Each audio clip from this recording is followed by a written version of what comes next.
उत्तर प्रदेश का चुनाव आ गया, बाबा जी को लगने लगा कि अब तो सत्ता जाने वाली है, अब तो चला चली की बेला आ गई। तब ये कानून वापस लिया गया और 1 साल के बाद प्रधानमंत्री जी आते हैं, कहते हैं मुझसे गलती हो गई, मैं तो तपस्या कर रहा था, मुझे पता नहीं चल पाया, अब हम काला कानून वापस ले। किस तपस्या में डूबे हुए थे? अदानी और अंबानी की गोदी में खेलने का काम कर रहे थे, पूंजीपतियों से मिलकर किसानों के खिलाफ कानून बना रहे थे। वो तपस्या किसानों के आंदोलन ने भंग की और आंदोलन की बदौलत तुमने काला कानून वापस लिया है। उसको गुंडा कहा गया। मेरे पिता भी किसान है, मुझे इस बात का गर्व है, वो मवाली और गुंडा नहीं है। जो लोग मवाली करेंगे, भारतीय जनता पार्टी के लोग चुनाव प्रचार में जाते हैं तो कहते हैं गांव गांव में शमशान बनाएंगे, कहते हैं कि नहीं कहते?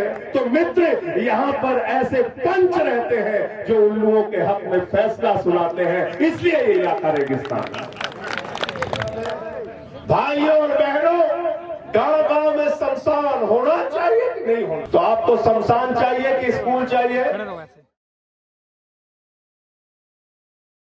पीट के लहूलुहान कर दिया गया, उसको आतंकवादी कहा गया, उसको खालिस्तानी कहा गया, उसको पाकिस्तानी कहा गया, उसको मवाली कहा गया, उसको गुंडा कहा गया। मेरे पिता भी किसान है, मुझे इस बात का गर्व है, वो मवाली और गुंडा नहीं है। जो लोग मवाली और गुंडा उनको कहेंगे, उनके खिलाफ एक नहीं 1000 बार लड़ाई लड़ने का काम करूंगा भैया, 1000 बार लड़ाई लड़ने का काम करूंगा।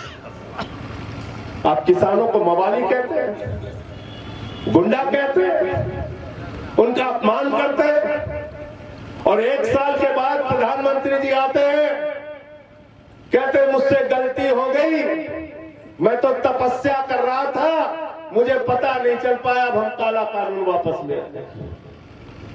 कहां तपस्या कर रहे थे मोदी जी?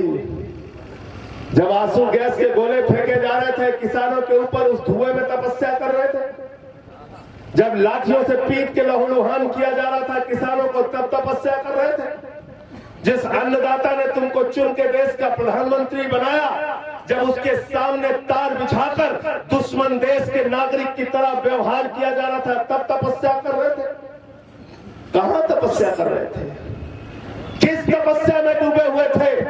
अदानी और अंबानी की गोदी में खेलने का काम कर रहे थे, पूंजीपतियों से मिलकर किसानों के खिलाफ कानून बना रहे थे। वो तपस्या किसानों के आंदोलन ने भंग की और आंदोलन की बदौलत तुमने काला कानून वापस लिया है। उत्तर प्रदेश का चुनाव आ गया, बाबा जी को लगने लगा कि अब तो सत्ता जाने वाली है, अब तो चला चली की बेला आ गई। तब ये कानून वापस लिया गया। तो जब हम ये ऐलान करते तो भाजपा ही कहते हैं तो फ्री फ्री फ्री फ्री कर रहे, ये आम आदमी पार्टी वाले तो सब कुछ फ्री बांट रहे। तो मैंने कहा बेईमानो, जनता के टैक्स के पैसे से विधायक को तनख्वाह मिलती है, फ्री बिजली मिलती है, गाड़ी घूमने को मिलती है मंत्री को, मुख्यमंत्री को हेलीकॉप्टर मिलता है, प्रधानमंत्री को हेलीकॉप्टर और हवाई जहाज मिलता है, सांसद को हवाई जहाज में घूमने की यात्रा मिलती है, मोटी मोटी तनख्वाह मिलती है, रहने को बंगला मिलता है। तो जनता के पैसे से विधायक को फ्री बिजली, सांसद को फ्री बिजली, मुख्यमंत्री को फ्री बिजली, प्रधानमंत्री को फ्री बिजली, तो जनता को भी 300 यूनिट बिजली फ्री मिलनी चाहिए। मिलनी चाहिए कि नहीं मिलनी चाहिए? गलत तो नहीं कह रहा हूं? बिल्कुल सही कह रहे हैं। आपका पैसा है ना, ये सरकार के पास किसका पैसा है? मोदी जी का पैसा है क्या? योगी जी का पैसा है क्या? और यहां आप सालों साल से सरकार पे सरकार बनाते जा रहे हो, लेकिन आपका भला नहीं हो रहा। क्यों भला नहीं हो रहा है? कभी सोचा आपने? आज रात को घर में जाना तो सोचना, जरा 1 मिनट के लिए सोचना किन लोगों को आपने सत्ता में पहुंचाया है। केजरीवाल चुनाव प्रचार में जाते हैं तो कहते हैं स्कूल स्कूल बनाएंगे। संजय सिंह चुनाव प्रचार में जाते हैं तो कहते हैं अस्पताल बनाएंगे। आम आदमी पार्टी वाले चुनाव प्रचार में जाते हैं तो कहते हैं उद्योग धंधे लगाएंगे, सड़कें बनाने का काम करेंगे। भारतीय जनता पार्टी के लोग चुनाव प्रचार में जाते हैं तो कहते हैं गांव गांव में शमशान बनाएंगे।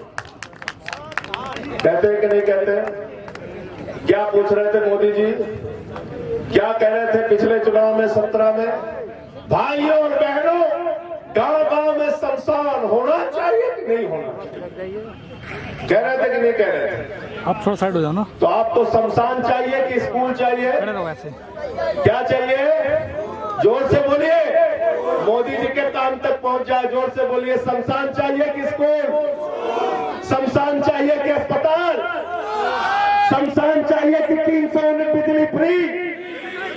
बिजली फ्री चाहिए। पता नहीं, हमको शमशान नहीं चाहिए, क्योंकि हमने देखा शमशान। ये शमशान बनाने वाले लोग हिंदुस्तान को आगे नहीं ले जा सकते। याद रखना, जो लोग हिंदुस्तान में आपके बच्चों की स्कूल बनाने की, अस्पताल बनाने की, शिक्षा देने की, इलाज देने की बात करेंगे, वो हिंदुस्तान को तरक्की पर लेके जाएंगे। ये बेईमान हिंदुस्तान का विकास नहीं कर सकते। ये दंगे करा सकते हैं, फसाद करा सकते हैं, शमशान बना सकते हैं, लेकिन स्कूल नहीं बना सकते। एक बार एक हंस और हंसनी रास्ता भटकते भटकते भटकते भटकते रेगिस्तान में पहुंच गए। रेगिस्तान का इलाका था, बहुत गर्मी थी, धूप थी। हंस और हंसनी परेशान होने लगे। हंसनी ने अपने हंस से कहा, अरे हंस, ये किस इलाके में लेके चला आया? यहाँ न फल है, न फूल है, न पौधे हैं, न वृक्ष है, न हरियाली है, न झील है, न झरने हैं। ये किस रेगिस्तान में लेके चला आया? हंस ने हंसनी से कहा, प्रिय, इंतजार करो, अभी रास्ता मिल जाए। भटकते भटकते भटकते भटकते शाम हो गई। शाम होते होते एक पेड़ दिखा। उस पेड़ के नीचे हंस और हंसनी पहुंचकर बैठ गए। उस पेड़ के ऊपर एक उल्लू बैठा हुआ था। उल्लू। हंसनी ने फिर हंस से कहा, अरे ये कैसा इलाका है? ये इलाका तो रेगिस्तान है। यहाँ तो पेड़ भी नहीं है, पौधे भी नहीं है, झील भी नहीं है, झरने भी नहीं है, हरियाली भी नहीं है, खुशहाली भी नहीं है। फिर हंस ने समझाया, प्रिय, रात बीत जाने दो, जैसे ही सुबह होगी हम लोग फिर वापस हरिद्वार चले जाएंगे। और ये बातें ऊपर बैठा हुआ उल्लू सुन रहा था। रात बीती, सुबह हुई। हंस अपनी हंसनी का हाथ पकड़कर हरिद्वार के रास्ते जाने लगा। उल्लू पेड़ से नीचे आ गया। उसने हंसनी का हाथ पकड़ा और कहा, मेरी पत्नी को लेकर कहां जा रहे हो? हंस ने कहा, मैं हंस हूं, ये हंसनी है, मैं इसका पति हूं, ये मेरी पत्नी है। अरे तू तो उल्लू है, ये तेरी पत्नी कैसे हो गई?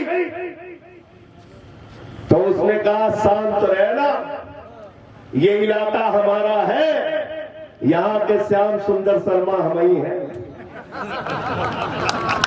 जब कह दिया कि पत्नी हमारी तो पत्नी हमारी। अब दोनों में झगड़ा बढ़ गया, पंचायत बटोरी गई। पंचायत में लोग इकट्ठा हो गए, कई गांव के लोग आ गए। लोगों ने पूछा, भाई मामला क्या है? पंच बैठ गए। हंस रोता हुआ बोला, भाई साहब, मैं हंस हूं, ये हंसनी है, मैं इसका पति हूं, ये मेरी पत्नी है। मैं भटकते भटकते हरिद्वार से इस रेगिस्तान के इलाके में आ गया। ये उल्लू कह रहा हंसनी उसकी पत्नी है, पंचों आप ही न्याय कर दो। पंचों ने कहा, भाई मामला बहुत गंभीर है। बड़ी सभा लगी हुई थी, पंचायत बैठी हुई थी। पंच लोग पीछे गए, बोले, भाई क्या फैसला करना है? बोले, देखो, बात तो हंस ठीक कह रहा है, हंसनी पत्नी तो हंस की है, लेकिन ये हंस और हंसनी तो अभी हरिद्वार चले जाएंगे। हम लोगों को तो रहना उल्लू के बीच में है, इसलिए फैसला उल्लू के हक में देना है। पंच लोग वापस आए। पंचों ने कहा, भाई फैसला हो गया। हंस ने कहा, भाई भाई क्या फैसला हुआ? बोले फैसला ये हुआ कि हंसनी उल्लू की पत्नी है और हंस को गांव छोड़ने की इजाजत दी जाती है। हंस रोने लगा, चीखने लगा, चिल्लाने लगा। उसने कहा ये कैसे पंच है, मेरी पत्नी मुझसे छीन ली, मुझे गांव से जाने को कह रहे। रोता हुआ चीखता हुआ वो हंस गांव छोड़कर जाने लगा। उल्लू फिर आया उसके पास, उसने उसका हाथ पकड़ा, बोला मित्र हंस सुनो, कहां जा रहे हो? हंस ने गुस्से से बोला, अरे उल्लू तूने मेरी पत्नी ले ली, अब मेरी जान लेगा क्या? हंस उल्लू ने कहा, न तुम्हारी पत्नी लूंगा न तुम्हारी जान लूंगा, लेकिन कल रात को जब मैं पेड़ पर बैठा था तुम्हारी पत्नी कह रही थी ये कैसा रेगिस्तान का इलाका है, यहाँ न पेड़ है न पौधे हैं न झील है न झरने हैं न हरियाली है न खुशहाली है। तो मित्र यहाँ पर ऐसे पंच रहते हैं जो उल्लुओं के हक में फैसला सुनाते हैं, इसलिए ये इलाका रेगिस्तान है।